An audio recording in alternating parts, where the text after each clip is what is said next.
सकट चौथ 2023 माघ महीना लग गया है 7 तारीख से। और ये पहला व्रत है जो हम इस महीने में मना रहे हैं, वो है सकट चौथ। सकट चौथ इस वर्ष जनवरी 10 तारीख को मंगलवार को मनाया जाएगा। सकट चौथ माघ मास के कृष्ण पक्ष की चतुर्थी तिथि के दिन मनाया जाता है। इस दिन वह माताएं जिनके पुत्र हैं वह अपने पुत्र के लिए लंबी आयु के लिए, उनके अच्छे स्वास्थ्य के लिए, अच्छे जीवन के लिए, अच्छी तरक्की के लिए और सभी चीज़ उनके जीवन में शुभ हो, उसके लिए निर्जला व्रत रखती हैं। यह व्रत उनके संतान के लिए आने वाले सभी संकट को और बाधाओं को दूर करती है। इस दिन संकट हरने वाले गणेश जी की पूरे विधि विधान से पूजा की जाती है, इसीलिए इससे कहीं कहीं गणेश चौथ भी कहा जाता है। तथा ये माघ माह में पड़ता है तो इसलिए इसे माघी चतुर्थी भी कहा जाता है।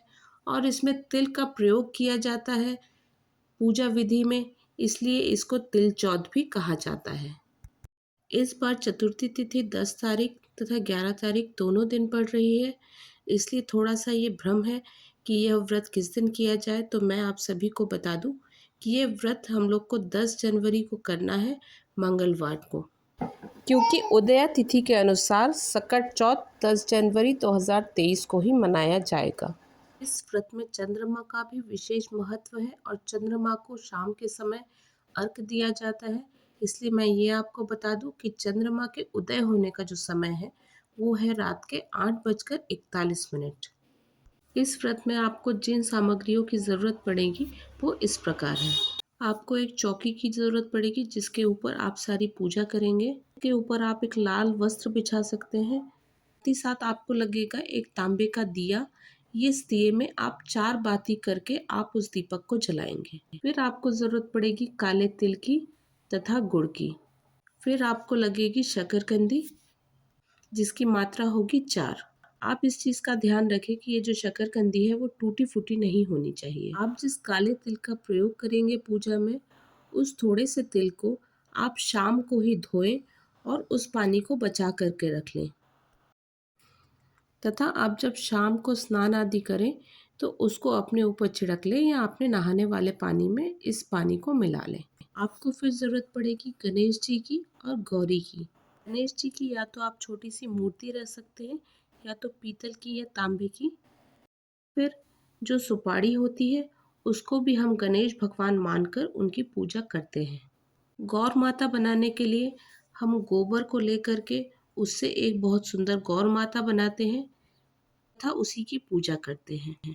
इसके साथ आपको लगेगा फूल माला, गुड़, घी, ये सभी सामग्री जो पूजा में बाकी लगती है, रोली, चंदन, चावल, जनेऊ, तिल के लड्डू, धूप एवं अगियार के लिए आपको बाकी सामग्री की कुछ ज़रूरत पड़ेगी जिसमें आप तिल और गुड़ का अगियार करेंगे। अब मैं बताती हूँ इस पूजा की विधि। इस दिन सुबह आप जब उठेंगे तभी आप संकल्प कर लेंगे कि आज मुझे ये व्रत करना है। अपने बच्चे के लिए मैं इस व्रत को रखूँगी और उसकी दीर्घायु और अच्छे स्वास्थ्य और अच्छी पढ़ाई और जीवन में अच्छी तरक्की के लिए मैं इस व्रत को करूँगी।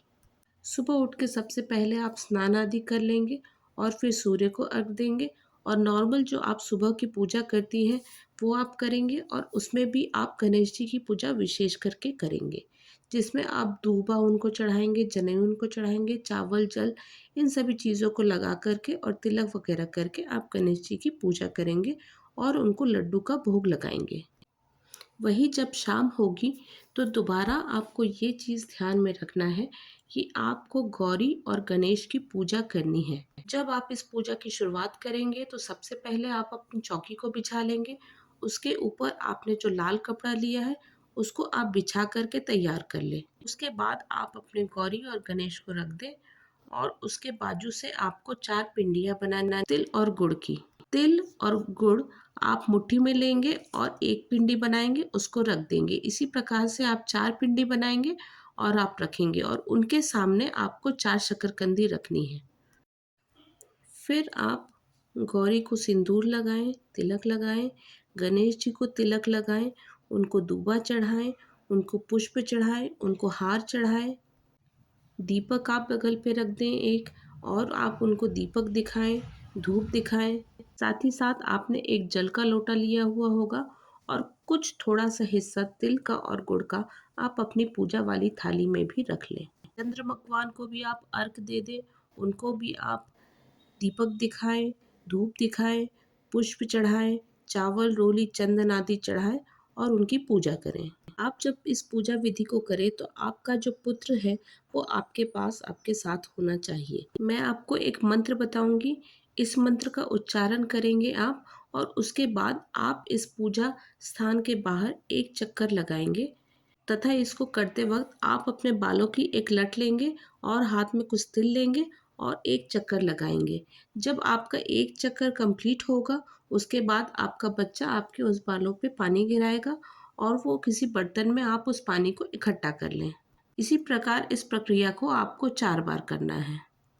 4 बार आपको इस मंत्र को बोलना है, 4 बार आपको अपने पूजा स्थान का चक्कर लगाना है। तो इस मंत्र को मैं आपको बता देती हूँ जो आपको इस व्रत में पढ़ना है। चौ दिया न चौ बाती, आज सकट की राती, बाधा होए तो खुल जाए, बिछड़ा होए तो मिल जाए, चौथ महारानी व्रत त्योहार, अही बात हमार। यही जो मैंने आपको बताया है यह आपको 4 बार बोलना है। अपने बालों की एक लट लेनी है जिसमें तिल लेना है और आपको 4 बार चक्कर लगाना है और आपका बच्चा पानी गिराएगा और उस पानी को आपको इस पात्र में इकट्ठा करना है और बाद में आप किसी पेड़ में उस पानी को डाल दें। हो गई पूजा की पूरी प्रक्रिया। अंत में आपको चंद्रमा को अर्घ दे करके वो जो आपने पूजा करी और उसके बाद आपको अगियार करना है जिसमें आपको गुड़ और घी डालकर आपको अगियार करना है। पूरा हो जाने के बाद आप क्षमा भी मांग लें कि कहीं पर अगर हमारे पूजा विधि में कोई कमी रह गई हो तो ईश्वर हमें क्षमा करे, माता हमें माफ़ करे। चौथ माता, गणेश भगवान सभी से आप माफ़ी मांग लें। उसके बाद आप अपनी पूजा विधि समाप्त कर सकते हैं और आपके पास जो तिल और गुड़ बचा हुआ है आपके पूजा के प्रसाद में, उसको आप पूजा के प्रसाद के रूप में ले सकते हैं। साथ ही साथ आप पारण के करने के लिए शकरकंदी, गुड़ आदि भी ले सकते हैं। ये पूजा विधि जो मैंने आपको बताई है ये मेरे परिवार में यानी कि मेरे ससुराल में इसी तरीके से करी जाती है। ये पूजा विधि मैं आपको वही बता रही हूँ जो मेरे घर पे मनाई जाती है इस व्रत को करने के दौरान। मैं पूर्व में एक बात आप लोगों से कहना भूल गई कि जब भी आप इस व्रत को करेंगी शाम के समय जब स्नान आदि करके उसके बाद आपको नए वस्त्र धारण करने हैं, पूरा 16 श्रृंगार करना है, रंग लगाना है, बिंदी, महावर, चूड़ियाँ सभी चीज़ें पहन करके तैयार होना है और उसके उपरांत ही आपको इस पूजा विधि को करना है।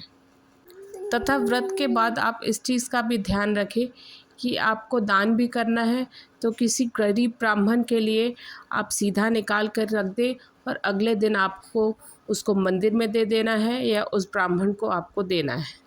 हो सकता है बताने में विधि में कहीं कोई छूट हो गई हो तो आप सभी इस चीज़ का ध्यान रखें कि जिस तरह से सभी पूजा विधि की जाती है उस चीज़ को आप ध्यान में रखते हुए ही इस व्रत को करें और बहुत स्वच्छता से और अच्छे मन से इस व्रत को करें, तभी आपको सफलता मिलेगी और गणेश भगवान और चौथ माता आपको पूरा आशीर्वाद इसमें देंगे। अगर ये वीडियो आपको ज़रा भी काम का लगा हो या पसंद आया हो तो आप मेरे चैनल को सब्सक्राइब कीजिएगा, अपने परिवार वालों को शेयर कीजिएगा, कमेंट कीजिएगा और बताइएगा कि आपको ये वीडियो कैसा लगा, आपके काम आया कि नहीं और आपने ये व्रत रखा कि नहीं।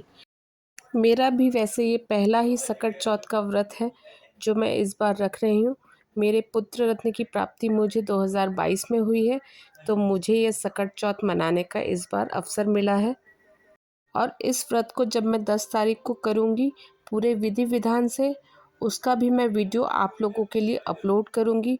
उसको भी आप देखिएगा और बताइएगा आप लोगों को कैसा लगा। इस वीडियो को अंत तक देखने के लिए धन्यवाद। शुभ रात्रि और अपना ख्याल रखिएगा।